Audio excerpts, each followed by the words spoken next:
हवा के चलने में उसका अपना क्या स्वार्थ है? कोई स्वार्थ है? पर हवा के चलने से हम सजीव हैं, चेतन हैं। अगर हवा रुक जाए, श्वास रूपी हवा ही रुक जाए तो देखो काया पलट हो।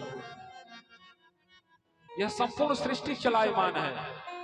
अच्छा, इसी बात को पकड़ के कई लोग कहते हैं कि भगवान तो हर जगह है, तो मंदिर में जाने की क्या जरूरत है? कहा साधु संत लोगन का झोरी भगवान बांधा। कितने लोग ऐसा मानते हैं कि भगवान हर जगह है, मंदिर जाने की जरूरत नहीं है और संतों के पीछे जाने की जरूरत नहीं है? हाथ उठाओ। कितने लोग ऐसा मान लेते हैं कि मानस खरीद लिया, अब हमको मानस पढ़ने की जरूरत है, मानस को सुनने की जरूरत नहीं है।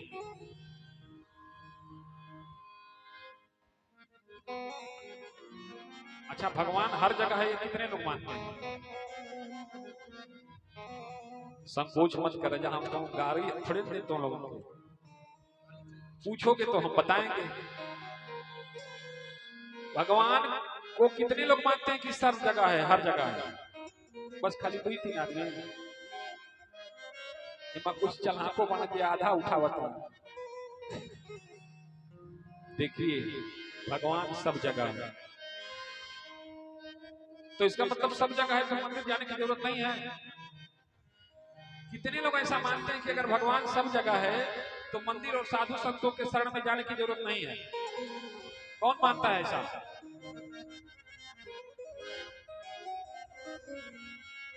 समझो। अच्छा, कितने लोग मानते हैं कि हवा हर जगह है?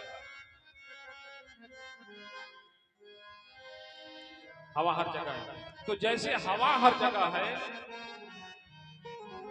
हवा किसी एक जगह पर नहीं, हर जगह है ना? पर ये बताओ, गाड़ी पंचर हो जाए तो पंचर वाले की दुकान पर जाते हो कि इसी हवा से काम चला लेते हो?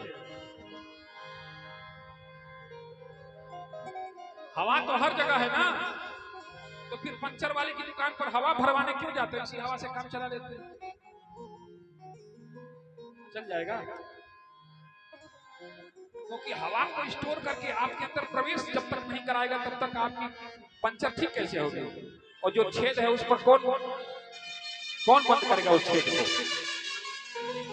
ऐसे ही हमारे अंतःकरण में जो विकृतियों का छेद है, वो छेद कौन बना करेगा? बिना संतों के कौन बंद करेगा? क्योंकि के खोली कपट केवड़िया हो, सतगुरु बिन साहब के खोली कपट केवड़िया हो, सतगुरु बिन साहेब। के खोली कपट केवड़िया हो, सतगुरु बिन साहब। के खोली कपट केवड़िया हो, सतगुरु बिन साहेब। के खोली कपट केवड़िया हो, सतगुरु बिन साहब। के खोली कपट केवड़िया हो, सतगुरु बिन साहेब। कौन खोलेगा, कौन बंद करेगा, कौन हवा भरेगा जी? विचारों का हवा कौन भरेगा? बोझ कौन भरेगा तुम्हारे अंदर?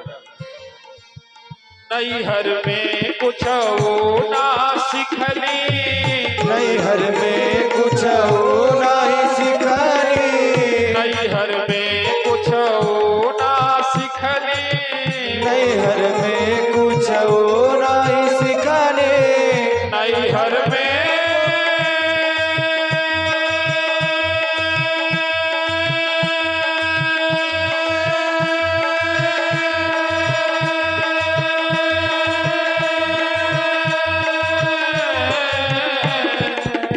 नैहर में कुछ ना सिखली, नैहर में कुछ ना सिखली, नैहर में कुछ ना सिखली, नैहर में कुछ ना सिखली। ससुरा में भैनी फुहरिया हो, सतगुरु बिन साहब। की खोली कपट केवड़िया हो, सतगुरु बिन साहेब। खोली कपट केवड़िया हो, सतगुरु बिन साहब। कपट केवड़िया हो सतगुरु बिनु सार। तो संत ही तो बताएंगे कि कहाँ पंचर है।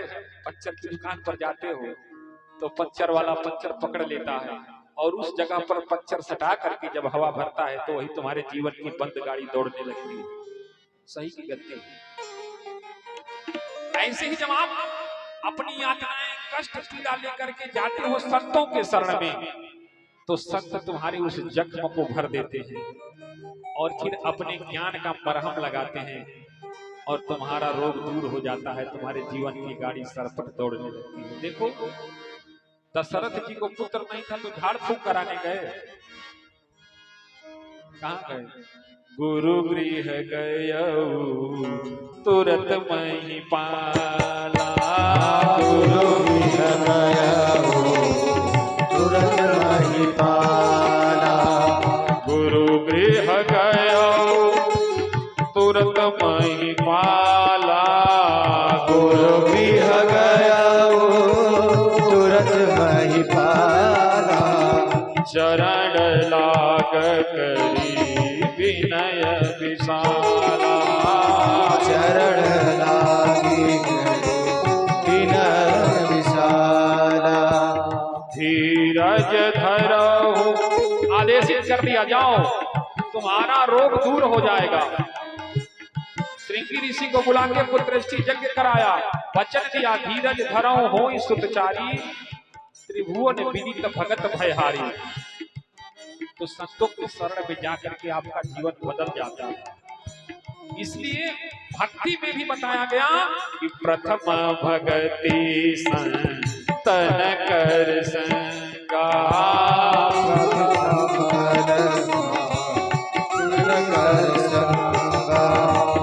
प्रथम भगति संतन कर संगा। प्रथम भगति संतन कर संगा।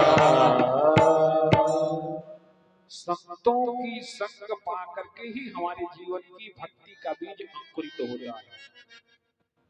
जैसे इस गर्मी के दिन में अगर जमीन में बीज डाल दिया जाए तो मिट्टी सूखी हुई है, बीज भी सूखा हुआ है। बीज जब तक नमी पाएगा नहीं तब तक अंकुरित होगा, अंकुरित होगा नहीं तो बढ़ेगा नहीं। ठीक वैसे ही भक्ति का बीज तो विराजमान है हृदय में, पर जब संत महापुरुष अपने ज्ञान की धारा से उसको सींचते हैं तो हमारा यह कठोर हृदय क्या हो जाता है, उनके विचारों से भीग जाता है, तर हो जाता है। और ज्यों तर हुआ कि भक्ति का पड़ा हुआ बीज अंकुरित होने लगता है। तो संतों के दर्शन का बहुत बड़ा प्रभाव है। समय कहाँ रुकता है। और परम वीतरागी संत भरत जी के चरित्र की कथा को हम लोग अवगाहन कर रहे हैं विगत 5-6 दिनों से। कल तक की कथा और शेष है। अब कथा तो पूरी नहीं हो सकती क्योंकि भरत जी का चरित्र ही ऐसा है कि शारद शेष महेश कोई नहीं पार पाया भरत चरित्र को। कोई वर्णन भरत चरित्र का नहीं कर पाया। तो मुझ दास में कहा इतनी काबिलियत है कि मैं भला अपने मंद बुद्धि के द्वारा भैया भरत के चरित्र को वर्णित कर पाऊंगा। गोस्वामी तुलसीदास जी ने भी प्रकाश डाला है। वो कह रहे हैं कि हमारे अंदर सामर्थ्य नहीं है भरत के चरित्र के विषय में लिखने की। जैसे रघुवंशम महाकाव्य है, इसके रचनाकार है महाकवि कालिदास। कालिदास के कई महाकाव्य हैं, कुमार संभव, मेघदूतम, विक्रमोर्य वंशम, रघुवंशम। तो रघुवंशम जो महाकाव्य है ये रघुवंश के ऊपर लिखा हुआ है। पहले श्लोक में ही कहते हैं कालिदास जी कि को सूर्य प्रभवो वंशो को च अल्प विषयामति। कहां सूर्य से उत्पन्न हुआ वंश और कहां मैं अल्पमति का ज्ञाता तुलसीदास। हमारा यह ओछा प्रयास, हम जानते हैं विद्वत जनों के बीच में वैसे ही हंसी का पात्र मैं बनूंगा जैसे कोई मूर्ख व्यक्ति। पनसुइया नौका कितने लोग देखे हैं? पनसुइया नौका, अरे दो घड़ा बांधा जाता है आगे पीछे और बीच में बांस लगा के घड़ा उलाट के रस्सी बांध दिया जाता है। देखिए आप लोग, सिंघाड़ा उखाड़ा पोखरे में डालते हैं लोग, तो कई लोग उसका प्रयोग करते हैं। तो कालिदास कहते हैं कि हमारा यह ओछा प्रयास वैसे ही है जैसे कोई मूर्ख व्यक्ति पनसुइया नौका के द्वारा समुद्र को लांघने की कोशिश करे, तो वो पार तो नहीं पा सकता, वो डूबेगा ही डूबेगा। इसीलिए मैं अल्पमति का ज्ञाता कालिदास रघुवंश का वर्णन जो समुद्र के समान विशाल है उसका वर्णन करे चल रहा हूं। हमारे अंदर वो सामर्थ्य तो नहीं है, मैं जानता हूं विद्वत जनों के बीच में हंसी का पात्र हो जाऊं। ठीक वैसे ही भरत जी का चरित्र ऐसा है कि शिव जी, सरस्वती जी और इस धराधाम पर आने वाले तमाम महापुरुष कहते थक जाते हैं, पर चरित्र के प्रति उनका भाव, उनकी भक्ति, उनकी निष्ठा, उनका भावातिरेक, उनकी शब्द मंजरी कम पड़ जाती है। तो कल हम लोगों ने सुना कि भारत जी की यात्रा कहां तक पहुंची है? चित्रकूट तक। चित्रकूट में भारद्वाज जी से अनुमति लेकर के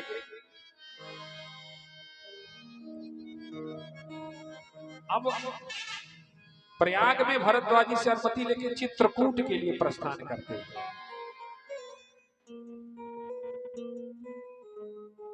चित्रकूट के लिए जब गुजरते हैं तो राम जी का चिंतन भरत जी के हृदय में और बढ़ जाता है, क्योंकि पानी को देख के प्यास और बढ़ जाती है कि नहीं? ऐसा कितने लोगों का मानना है?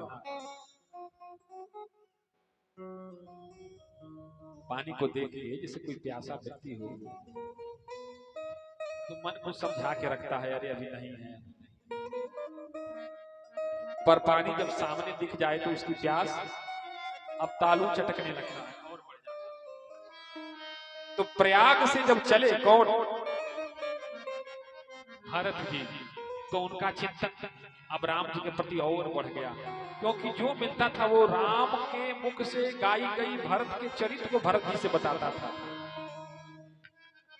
धन्य भरत तुम सब विधि साधु, धन्य भरत तुम सब विधि साधु, धन्य भरत तुम सब विधि साधु, धन्य भरत तुम सब विधि साधु, राम चरण अनुराग गाधु, राम चरण अनुराग गाधु, धन्य भरत तुम सब विधि साधु, धन्य भरत तुम सब विधि साधु। और उधर भरत जी का चिंतन जैसे जैसे गहरा हो जाता है राम जी के विषय में, राम जी का चित्त भी विह्वल होने लगता है।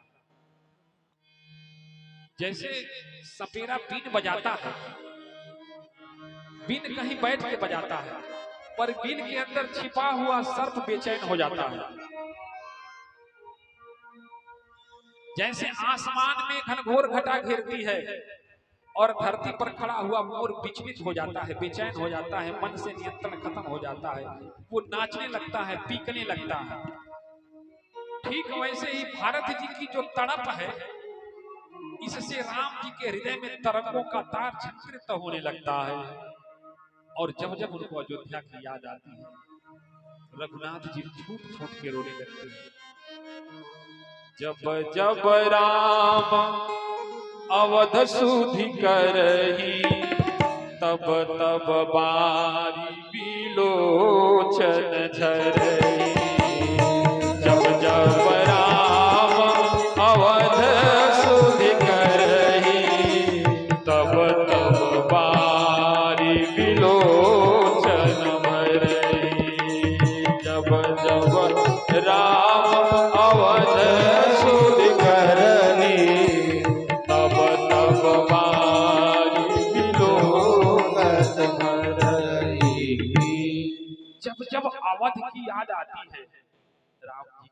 से अश्रु की धारा चलने लगती है। लखन भैया कहते हैं भैया क्यों उदास हो? अरे छोड़ो अयोध्या को, जिस अयोध्या ने हमको छोड़ा उस अयोध्या को याद करने में क्या रखा। राम जी समझाते हैं कि जननी जन्मभूमिश्च स्वर्गादपि गरीयसी। भैया भरत, भैया लखन, माँ और मातृभूमि को भूलना इतना आसान नहीं होता। और यह कहते ही मानो विक्षिप्त से हो जाते हैं रघुनाथ जी, आंखें बंद हो जाती हैं पर अश्रु नहीं बंद होता हो। लंबी सांस लेते हैं। जब जब राम अवध सुधि करही तब तब बारी बिलोचन भरही। जब जब राम अवध सुधि करही तब तब बारी बिलोचन भरही। राम जी जैसे आंखों में भरे हुए उन आंसुओं को छुपाने के लिए पलकों के कपाट को बंद करते हैं। राम जी अवध के प्रेम संबंधियों के प्रेम के वियोग का जो पीड़ा है उससे राम जी की आंखों में जो अश्रु भरते हैं, उनको लक्ष्मण और सीता से छिपाने के लिए पलकों के कपाट अर्थात पलकों को जैसे बंद करते हैं कि आंसू बाहर न गिरे, किनारों से आंसुपात हो जाता है, छलक जाता है। लक्ष्मण जी कहते हैं हम देख लिए भैया आप कितना छुपाओगे, आपको माँ की याद आ रही है ना, बाबूजी की याद आ रही है ना, भाइयों की अयोध्या की याद आ रही है ना। सुमेरी माँ तो पीतु परिजन भाई, सुमेरी माँ तो पीतु परिजन भाई, सुमेरी माँ तो पीतु परिजन भाई, सुमेरी माँ तो पीतु परिजन भाई। भरत स्नेहशील सेवकाई, भरत स्नेहशील सेवकाई। ध्यान दीजिए राम जी का भरत जी में कितना आकर्षण है। गोस्वामी तुलसीदास जी ने अयोध्या, माता, पिता, परिजन, कुटुंबी और भाइयों को एक कैटेगरी में रखा है। सुमेरी मातु पितु परिजन भाई, सुमेरी मातु पितु परिजन भाई। पर इनमें एक का नाम नहीं लिया। भरत जी को राम जी भाई नहीं कहते। क्या है भरत राम का? रामस्य प्राणस्य भरता भवे। कहते हैं शरीर से अगर किसी अंग को अलग करना पड़े तो शरीर चल सकता है। जैसे शरीर से अगर पैर काटना पड़े तो पैर काट दोगे तो हम जिंदा रह सकते हैं, हाथ काट दो हाथ भी कट जाए तो जिंदा रह सकते हैं, नाक कट जाए, कान कट जाए, बाल कट जाए, जी सकते हैं। पर हृदय को विदीर्ण कर दिया जाए तो, छत विछत कर दिया जाए तो। जब जब राम अवध सुधि करही, जब जब राम अवध सुधि करही तब तब बारी बिलोचन भरही, तब तब बारी बिलोचन जबही, तब तब बारी बिलोचन भरही। आंखें भर जाती हैं जब अयोध्या की याद आती है। सुमेरी माँ तो पितु परिजन भाई, कब? जब सुध आती है माताओं की, पिताजी की, परिजनों की और भाई की। भरत स्नेह शील सेवकाई। पर तुलसीदास जी ने इन सबसे अलग रखा है किसको? भरत जी को। भरत जी को राम जी कुटुंबी नहीं मानते,